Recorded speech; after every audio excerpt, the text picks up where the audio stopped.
Sometimes the best clues about what will happen with property markets come from things happening behind the scenes, often hidden from the view of the general public. News media obsesses over the latest price data as the best way, indeed the only way, to chart what's happening with property markets.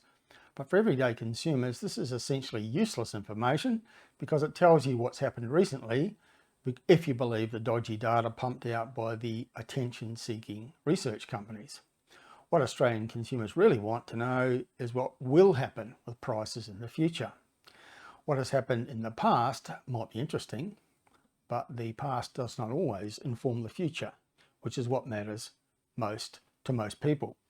So our focus at Hotspotting is examining and analysing forward-looking indicators, sets of information that can provide a clue to the future. Some of the things we chart include sales activity trends.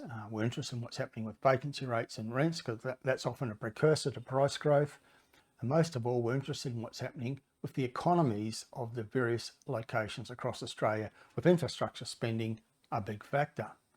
Real estate is fundamentally a local business. We do not have an Australian property market. We have thousands of individual markets, all driven by local events. What's happening in the local economy is always the key factor.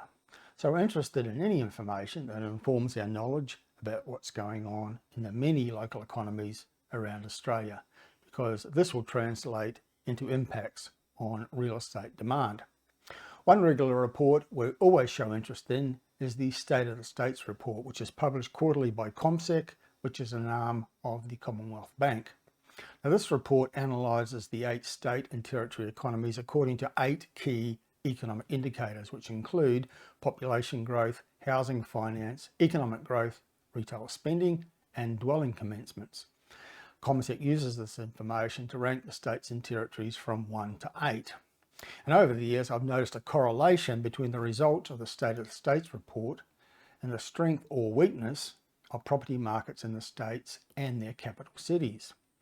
Now, Sydney and New South Wales have had the weakest property markets in the nation recently, and it's not coincidence that this has happened alongside the decline of the New South Wales economy in those national rankings.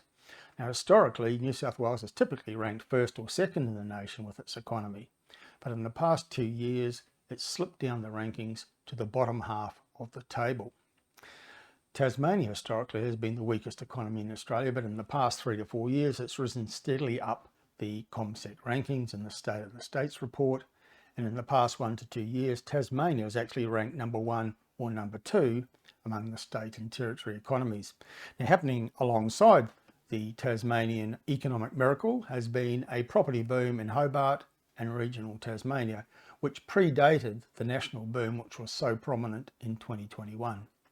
So this week, CommSec published the latest quarterly edition of its State of the States report. And I was interested to see that the number 1 economy in Australia now is Queensland. Now, this is the first time Queensland has achieved the number 1 ranking in the 13 years that CommSec has been publishing this report. But according to the new edition, Queensland leads the nation on population growth and on employment data, and is overall ranked the strongest of the state and territory economies.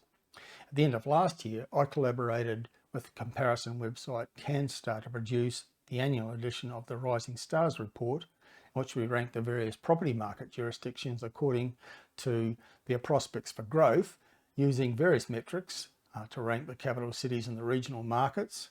And using that methodology, we found that Brisbane and regional Queensland were 2 of the 4 top markets for investment. And the CommSec ranking of Queensland as the strongest overall economy supports that view. Another of our top 4 markets published in the Rising Stars report was Adelaide. And again, this also blends with the findings of CommSec's State of the States report. South Australia's traditionally sat towards the bottom of the economic rankings, but in the past year or 2, it's been steadily rising up the pecking order. And in this new edition of the State of the States report, South Australia ranks number 3 amongst the nation's economies. And this reinforces our view that Adelaide is one of the best property markets for investment. The other market that features highly in our recommendations at the moment is Perth, and it's noticeable that Western Australia leads the nation on relative economic growth, according to this latest edition of the State of the States report.